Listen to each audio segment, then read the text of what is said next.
अस्सलामुअलैकुम मेरे भाइयों, उम्मीद करता हूँ आप सब लोग खैरियत से होंगे। आज की वीडियो में हम मार्केट अपडेट्स के बारे में डिस्कशन करते हैं। मैं आपको चार्ट्स में लेकर जाऊंगा और बीटीसी, एथीरियम, डीएक्सवाई और ऑल्ट कॉइन्स के बारे में हम डिस्कशन करते हैं।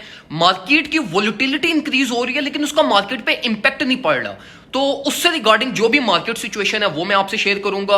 और इसी के साथ साथ जो मार्केट इस टाइम पे ट्रैप्स बिल्ड कर रही है ना, इन रियलिटी ट्रैप्स, ना कि वो $5,000 के ट्रैप्स जिनको आप ट्रैप समझ रहे हो, तो मैं आपको डिटेल में एक्सप्लेन करूंगा कि मार्केट एक्चुअली में ट्रैप बिल्ड कहां पे कर रही है और उस ट्रैप का इंपैक्ट कैसे पड़ेगा। तो वीडियो को लाजमी एंड तक देखना ताकि आप सारी चीजों को समझ सकें और मार्केट में अच्छे डिसीजंस ले सकें। इसी के साथ साथ सिग्नल्स ग्रुप से रिगार्डिंग आज के दिन डिस्काउंट अवेलेबल है। $20 में आपको पूरे साल की सब्सक्रिप्शन मिल जाएगी। तो अगर आप ज्वाइन करना चाहते हो तो सिर्फ आज के दिन में जो फर्स्ट 10 यूजर्स हैं उनको $20 में सब्सक्रिप्शन मिल जाएगी। तो व्हाट्सएप पे आप कॉन्टैक्ट कर सकते हैं। 032271098887 हमारा व्हाट्सएप नंबर है। आप वहां पे कॉन्टैक्ट करके हमसे डिटेल्स ले सकते हैं। डायरेक्टली हम चलते हैं चार्ट्स की तरफ। और सबसे पहले अगर हम जो है वो बीटीसी को एनालाइज करें तो देखो बीटीसी का बहुत खूबसूरत पैटर्न बन रहा है इस टाइम पे।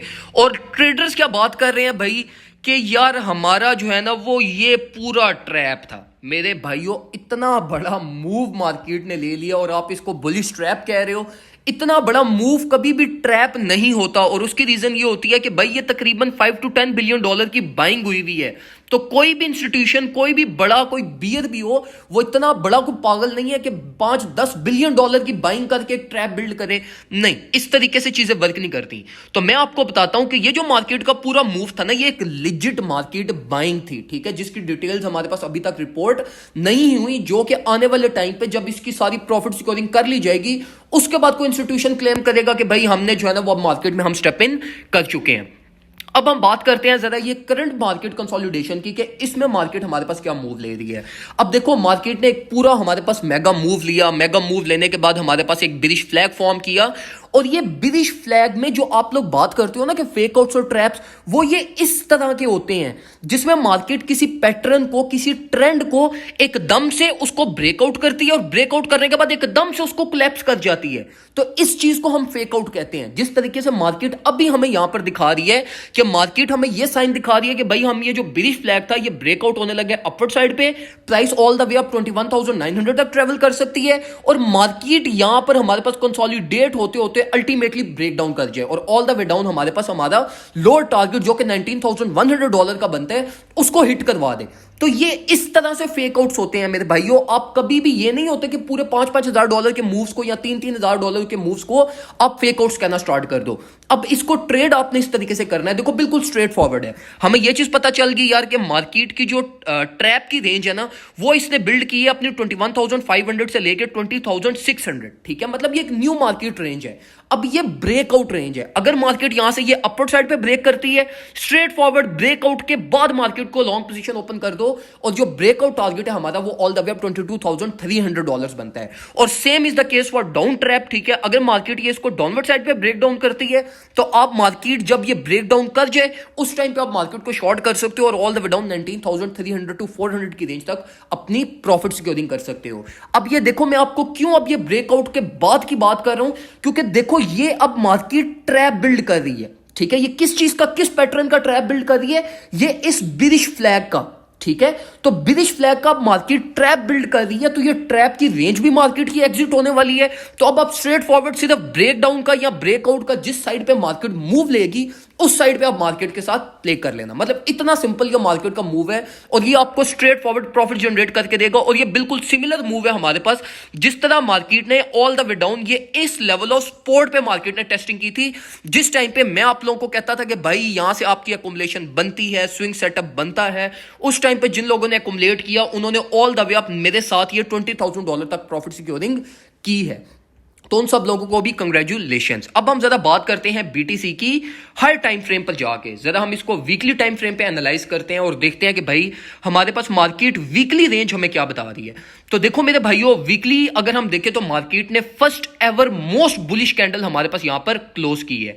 लेकिन यहां पर आपने दो चीजों का ख्याल रखना है, वो ये कि पहली चीज तो ये कि देखो मार्केट अभी इस टाइम पे अपनी वीकली टाइम फ्रेम पे मोस्ट इंपॉर्टेंट लेवल ऑफ हमारा रेजिस्टेंस है ना, जहां पे मेजर शॉर्ट्स लॉस की एक्युमुलेशन हुई है, या मार्केट की मेजर वॉल्यूम रेजिस्टेंस है, फिबोनाची गोल्डन रेजिस्टेंस लेवल भी हमारा यहीं पर आता है।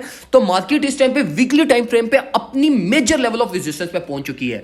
और वीकली टाइम फ्रेम पे अगर आप प्राइस एक्शन देखो तो वो हमारे पास स्ट्रेट फॉरवर्ड डाउन ट्रेंड में है, मतलब हमारे पास जो ट्रेंड चल रहा है उस ट्रेंड रिवर्सल अभी हमारे पास नहीं हुआ। तो ट्रेंड रिवर्सल के लिए मार्केट को एक से दो और बुलिश वीकली कैंडल्स चाहिए जो all the way up $24,000 above अगर मार्केट को लेकर जाती हैं तो तब हम ये कह सकेंगे कि भाई मार्केट का ये जो पूरा डाउन ट्रेंड चलता हुआ था ना प्रीवियस 4 to 5 मंथ से, ये हमारा अब ओवरटेक हो चुका है।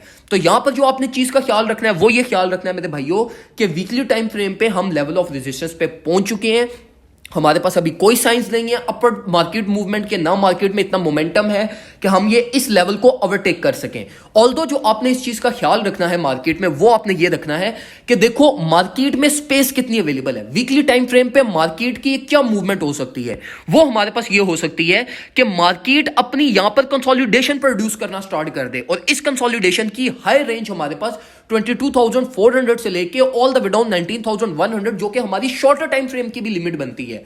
तो अगर आपने कोई भी अपना मेजर स्विंग सेटअप ओपन करना है तो वो आपने करना है वीकली टाइम फ्रेम के अकॉर्डिंगली। आपको वीकली टाइम फ्रेम की लोअर रेंज पता चल गई कि मार्केट 19,100 टू 500 की रेंज तक फेल कर सकती है, और मार्केट की हाई रेंज आपको पता चल गई कि भाई 22,500 तक मार्केट की हाई रेंज है। तो अगर आपने शॉर्ट पोजीशन का प्लान बनाना है तो वो आपकी हाई रेंज से होनी चाहिए, और अगर आपने मार्केट में कोई मेजर स्विंग एक्युमुलेशन करनी है तो वो आपकी लोअर रेंज से होनी चाहिए। और जो बीच के रेंजेस में आपने 4 आवर टाइम फ्रेम के अकॉर्डिंगली स्कैल्पिंग करनी है, उसमें आपने सिर्फ इस चीज का ख्याल रखना है market current market price tag को देखते हुए कि वो रेंज के टॉप में है या वो रेंज के बॉटम में है। कहीं ये ना हो कि आप लोकल टाइम फ्रेम के अकॉर्डिंगली रेंज के बॉटम से आप कोई शॉर्ट पोजीशन ओपन कर रहे हो, या रेंज के टॉप से आप कोई मार्केट में लॉन्ग पोजीशन ओपन कर रहे हो। तो ये जो वीकली रेंजेस हैं इसमें आपने इस चीज का लाजमी ख्याल रखना है। अब हम जरा बात करते हैं DXY चार्ट की, और DXY चार्ट को जरा हम देखते हैं कि भाई DXY चार्ट में हमारे पास क्या है। DXY चार्ट बिल्कुल परफेक्टली चल रहा है।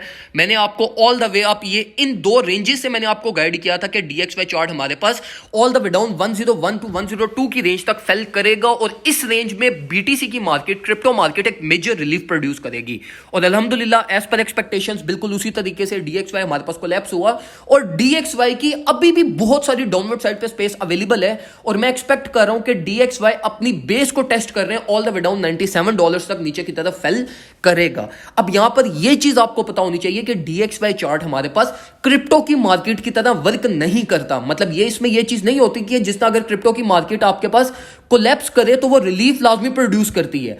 DXY चार्ट का केस ये सेम नहीं होता। DXY चार्ट अगर फेल कर रहा हो तो ये all the way down instantly fail भी करता जाता है। तो आपने यहां पर इस चीज का ख्याल रखना है कि अभी हमारे पास जो मार्केट है वो ऑल द वे आप ये इसकी रीटेस्टिंग करने जा सकती है, और रीटेस्टिंग के बाद आपकी मार्केट ये all the way down 97 to $98 की रेंज तक फेल कर सकती है। लेकिन जब तक मार्केट ये ऑल द वे अप 104 तक टेस्ट करने चाहती है उस टाइम तक क्रिप्टो मार्केट हमारे पास एक मेजर करेक्शन ले सकती है। दोनों मार्केट साइमल्टेनियसली अपवर्ड साइड में नहीं जा सकती, एक में कोई ना कोई मेजर बिरिश डाइवर्जेंस हो जाएगी और मार्केट कोलैप्स कर जाएगी। तो इस चीज का आपने ख्याल रखना है कि DXY चार्ट में रिलीफ एक्सपेक्टेड है ऑल द वे अप 104 तक। तो मार्केट कमिंग डेज के अंदर हमारे पास क्रिप्टो की मार्केट आइदर कंसोलिडेशन प्रोड्यूस करेगी या हमारे पास डंप कर सकती है। कोई मेजर साइन ऑफ हमारे पास मार्केट के अप ट्रेंड के नहीं है। तो इस चीज का आपने ख्याल रखना है। क्रिप्टो की मार्केट में जो भी आप अपने मेजर डिसीजंस या अपनी प्रॉफिट स्कोरिंग अगर आपने करनी है तो वो इन चीजों को आपने देखते हुए करनी है। एथेरियम की अगर हम बात करें तो एथेरियम में आपको रिकमेंड करूंगा कि आप एक्युमुलेट कर लें, और उसकी रीजन हमारे पास ये है कि एथेरियम अभी भी अपनी बेस के बहुत ज्यादा क्लोज है। मतलब अगर हम BTC को देखें तो BTC की बेस प्राइस है हमारे पास $16,000, और अगर हम एथेरियम को देखें तो एथेरियम की बेस प्राइस है हमारे पास $1,200। तो अभी भी अगर कोई एथेरियम की एक्युमुलेशन होगी वो आपको प्रॉफिटेबल दे सकती है। मैं अभी भी एक्सपेक्ट कर रहा हूं कि एथेरियम हमारे पास all the way up $1,900 to $1,700 की रेंज तक आने वाले या इस वीकली इस मंथली क्लोजिंग में हमारे पास अपवर्ड साइड में ट्रेवल कर सकता है। मार्केट अपना हिडन डाइवर्जेंस बिल्ड कर रही है, मतलब हिडन मोमेंटम बिल्ड कर रही है, जो कि आने वाले डेज में जिसका इंपैक्ट हमारे पास हो सकता है। तो देखो मेरे भाइयों, ट्रेड करने का तरीका ये होता है कि देखो जैसे हमने ऑल द वे डाउन जब BTC $16,000 पे था हमने वहां पर एक्युमुलेशन की, ठीक है, हमने एटलीस्ट 40% ऑफ अपना कैपिटल जो था वो हम मार्केट में लेकर गए, और अल्हम्दुलिल्लाह उस सब ने अभी हमें प्रॉफिट जनरेट करके दे दिया है। अब हम अगर चाहे मार्केट में अपनी प्रॉफिट स्कोरिंग करने के बाद फिर भी एक्युमुलेट कर सकते हैं। तो हमेशा मैं आप लोगों को गाइड करता हूं कि उन एंट्री पॉइंट्स को कंसीडर किया करो जो आपको अगर कोई ज्यादा प्रॉफिट भी ना दे तो वो आपको लॉस भी ना दे, मतलब वो रिकवरेबल प्राइसेस हो। और वो रिकवरेबल प्राइसेस हमेशा आपको मार्केट में जो रिकवरेबल प्राइसेस होती है ना, वो हमेशा ट्रेंड रिवर्सल करती हैं, जहां से मार्केट अपना ट्रेंड रिवर्सल लेती है और मेजर प्राइस चेंज हमारे पास आता है। तो अभी अगर आप एकोमुलेशन का प्लान बना रहे हो तो इथेरियम एक अच्छी एकोमुलेशन है, डॉट अच्छी एकोमुलेशन है, कार्डानो भी अच्छी एकोमुलेशन है आपके पास, लेकिन रिस्क टू रिवॉर्ड रेशो आपने देखते हुए एकोमुलेशन करनी है। और इसी के साथ साथ आपने अपनी जो पोर्टफोलियो मैनेजमेंट है, लाइक नॉट मोर देन 40%। देखो अभी तो मार्केट अपनी रेजिस्टेंस लेवल पे पहुंच चुकी है, तो रेजिस्टेंस लेवल पे कभी भी आप अपनी मेजर एकोमुलेशन नहीं करते, ठीक है। मेजर एकोमुलेशन आप रेंजेस के मिड से करते हो या रेंजेस के बॉटम से करते हो। तो अभी प्राइस अपनी रेंज के लाइक मोस्ट लाइकली अपने टॉप पे पहुंच चुकी है, तो ये एक अच्छी एकोमुलेशन आपकी नहीं होगी। लेकिन स्टिल एथेरियम की एकोमुलेशन में आपको रिकमेंड करूंगा कि अगर आप 10% एकोमुलेशन अभी भी अपना प्लान बना रहे हो तो ये आपकी प्रॉफिटेबल एकोमुलेशन हो जाएगी। दुआ में मुझे याद रखिएगा, अपना ख्याल रखिए, अल्लाह हाफिज।